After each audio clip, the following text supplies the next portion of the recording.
أكبر. الحمد لله رب العالمين الرحمن الرحيم مالك يوم الدين إياك نعبد وإياك نستعين اهدنا الصراط المستقيم صراط الذين أنعمت عليهم غير المغضوب عليهم ولا الضالين. طه ما أنزلنا عليك القرآن لتشقى إلا تذكرة لمن يخشى تنزيلا ممن خلق الأرض والسماوات العلى الرحمن على العرش استوى له ما في السماوات وما في الأرض وما بينهما وما تحت الثرى وإن تجهر بالقول فإنه يعلم السر وأخفى. الله لا إله إلا هو له الأسماء الحسنى. وهل أتاك حديث موسى إذ رأى نارا فقال لأهلهم كثوا إني آنست نارا لعلي آتيكم منها بقبس أو أجد على النار هدى فلما أتاها نودي يا موسى إني أنا ربك فاخلع عليك إنك بالواد المقدس طوى وأنا اخترتك فاستمع لما يوحى إنني أنا الله لا إله إلا أنا فاعبدني وأقم الصلاة لذكري إن الساعة آتية أكاد أخفيها لتجزى كل نفس بما تسعى فلا يصدنك عنها من لا يؤمن بها واتبع هواه فتردى. وما تلك بيمينك يا موسى قال هي عصاي أتوكأ عليها وأهش بها على غنمي ولي فيها مآرب أخرى قال ألقها يا موسى فألقاها فإذا هي حية تسعى قال خذها ولا تخف سنعيدها سيرتها الأولى واضمم يدك إلى جناحك تخرج بيضاء من غير سوء آية أخرى لنريك من آياتنا الكبرى اذهب إلى فرعون إنه طغى قال رب اشرح لي صدري ويسر لي أمري واحلل عقدة من لساني يفقه قولي واجعل لي وزيرا من أهلي هارون أخي اشدد به أزري وأشركه في أمري كي نسبحك كثيرا ونذكرك كثيرا إنك كنت بنا بصيرا قال قد أوتيت سؤلك يا موسى ولقد مننا عليك مرة أخرى إذ أوحينا إلى أمك ما يوحى أن اقذفيه في التابوت فاقذفيه في اليم فليلقه اليم بالساحل يأخذه عدو لي وعدو له وألقيت عليك محبة مني ولتصنع على عيني إذ تمشي أختك فتقول هل أدلكم على من يكفره فرجعناك إلى أمك كي تقر عينها ولا تحزن وقتلت نفسا فنجيناك من الغم وفتناك فتونا فلبثت سنين في أهل مدينة ثم جئت على قدري يا موسى واصطنعتك لنفسي اذهب أنت وأخوك بآياتي ولا تنيا في ذكري اذهبا إلى فرعون إنه طغى فقولا له قولا لينا لعله يتذكر أو يخشى قالا ربنا إننا نخاف أن يفرط علينا أو أن يطغى قال لا تخافا إنني أسمع وأرى فأتياه فقولا له قولا لينا لعله يتذكر أو يخشى قال ربنا إننا نخاف أن يفرط علينا أو أن يطغى قال لا تخافا إنني أسمع وأرى فأتياه فقولا له قال لا تخافا إنني أسمع وأرى إنني معكما أسمع وأرى فأتياه فقولا إنا رسولا ربك فأرسل معنا بني إسرائيل ولا تعذبهم قد جئناك بآية من ربك والسلام على من اتبع الهدى إنا قد أوحي إلينا أن العذاب على من كذب وتولى قال فمن ربكما يا موسى قال ربنا الذي أعطى كل شيء خلقه ثم هدى قال فما بال القرون الأولى قال علمها عند ربي في كتاب لا يضل ربي ولا ينسى الذي جعل لكم الأرض مهدا وسلك لكم فيها سبلا وأنزل من السماء ماء فأخرجنا به أزواجا من نبات شتى كلوا وارعوا أنعامكم إن في ذلك لآيات لأولي النهى منها خلقناكم وفيها نعيدكم ومنها نخرجكم تارة أخرى ولقد أريناه آياتنا كلها فكذب وأبى قال أجئتنا لتخرجنا من أرضنا بسحرك يا موسى فلنأتينك بسحر مثله فاجعل بيننا وبينك موعدا لا نخلفه نحن ولا أنت مكانا سوى قال موعدكم يوم الزينة وأن يحشر الناس ضحى قال موعدكم يوم الزينة وأن يحشر الناس ضحى فتولى فرعون فجمع كيده ثم أتى قال لهم موسى ويلكم لا تفتروا على الله كذبا فيسحتكم بعذاب قد خاب من افترى فتنازعوا أمرهم بينهم وأسروا النجوى قالوا إن هذان لساحران يريدان أن يخرجاكم من أرضكم بسحرهما ويذهبا بطريقتكم المثلى فأجمعوا كيدكم ثم أتوا صفا وقد أفلح اليوم من استعلى قالوا يا موسى إما أن تلقي وإما أن نكون أول من ألقى الله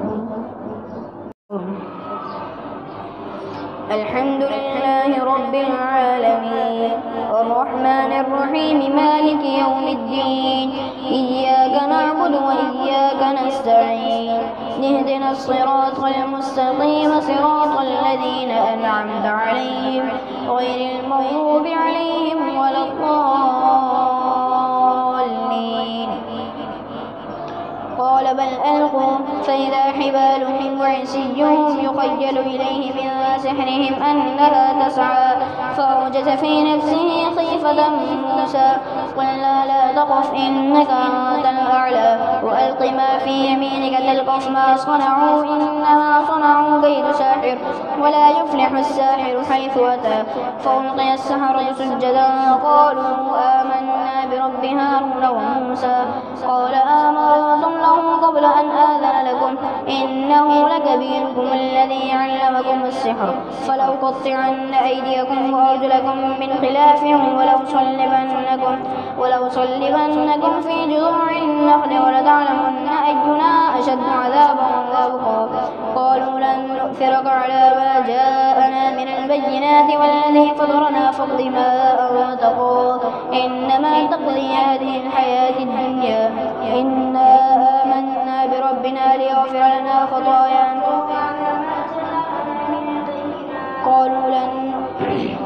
قالوا لن نؤثرك على ما جاءنا من البينات والذي فطرنا فاقض ما أنت قاض إنما تقضي هذه الحياة الدنيا إنا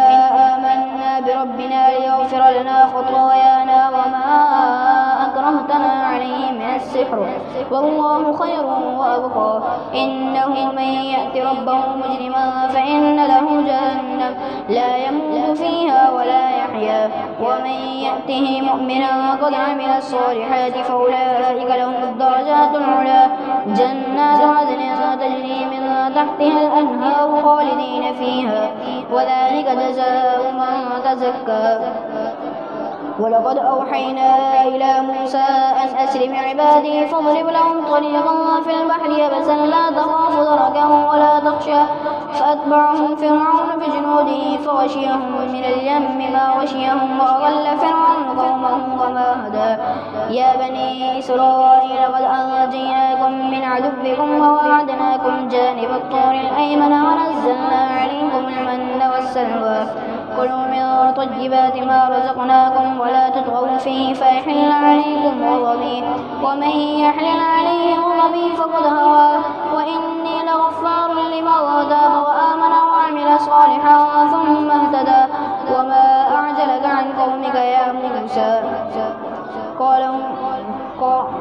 وما أعجلك عن قومك يا موسى قال هم أولئك على أثري وعجلت إليك رب لترضى قال فإنا قد فتنا قومك من بعدك وأضلهم السامري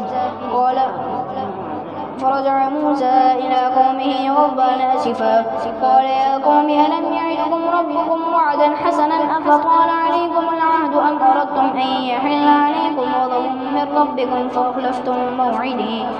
قالوا ما أخلفنا موعدك بملكنا ولكننا حملنا أوزارا من زينة القوم فقذفناها فكذلك ألقوا السامري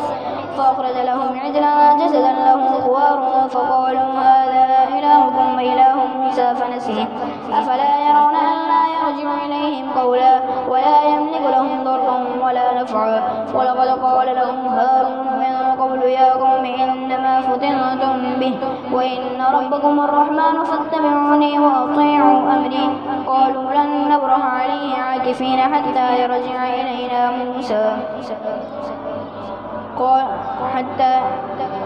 قال هم أولئك على أثري وعجل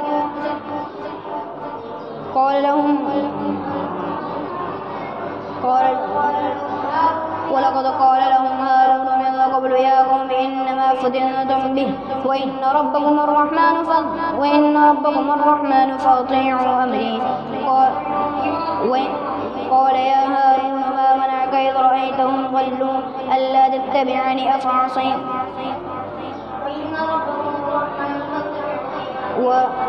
وإن ربكم الرحمن فاتبعوني وأطيعوا أمري قالوا لن نبرح عليه عاكفين حتى يرجع إلينا موسى قال يا هارون ما منعك إذ رأيتهم ضلوا ألا تتبعني أفعصيت أمري قال يا ابن أم لا تأخذ بلحيتي ولا برأسي قال يا هارون ما منعك إذ رأيتهم ضلوا ألا تتبعني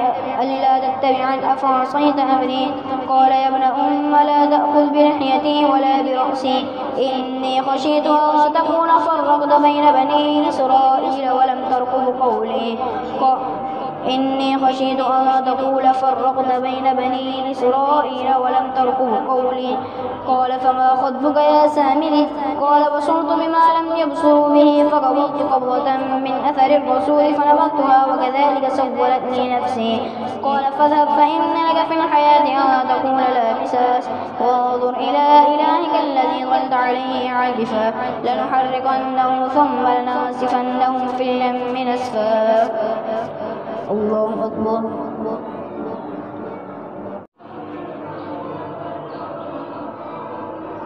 الحمد لله رب العالمين الرحمن الرحيم مالك يوم الدين إياك نعبد وإياك نستعين اهدنا الصراط المستقيم صراط الذين أنعمت عليهم غير المغضوب عليهم ولا الضالين.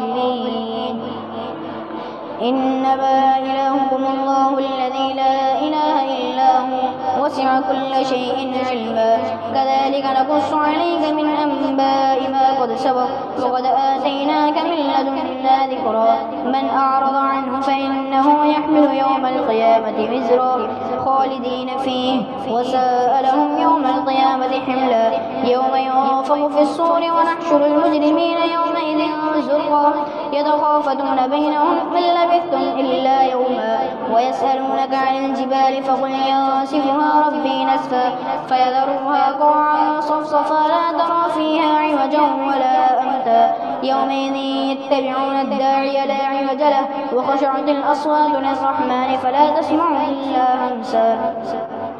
يومئذ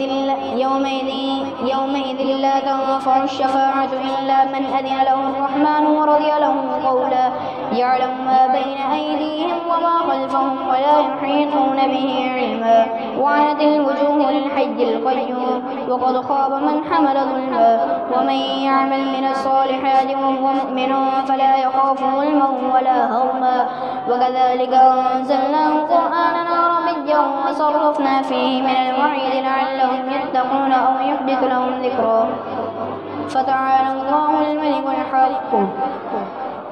ولا تعجل بالقرآن من قبل أن يقضى إليك وحيه وقل رب زدني علما ولقد عهدنا إلى آدم من قبل فنسي ولم نزد له عظما وإذ قلنا للملائكة اسجدوا لآدم فسجدوا إلا إبليس أبى فقلنا يا آدم إن هذا عدو لك ولزوجك فلا يخرجنكما من الجنة فتشقى إن لك ألا تجوع فيها ولا تعرى وأنك لا تظمأ فيها ولا تضحى فوسوس إليه الشيطان قال يا آدم هل أدلك على شجرة الخلد وملك لا يبلى فأكلا منها فبدت لهما سوآتهما وطفقا يخصفان عليهما من ورق الجنة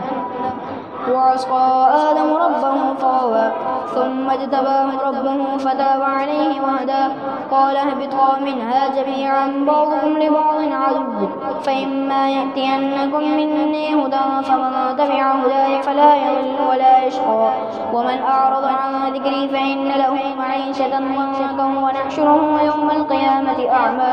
قال رب لم حشرتني أعمى وقد كنت بصيرا قال كذلك أتتك آياتنا فنسيتها وكذلك اليوم تنسى. الحمد لله رب العالمين الرحمن الرحيم مالك يوم الدين إياك نعبد وإياك نستعين اهدنا الصراط المستقيم صراط الذين أنعمت عليهم غير المغضوب عليهم ولا الضالين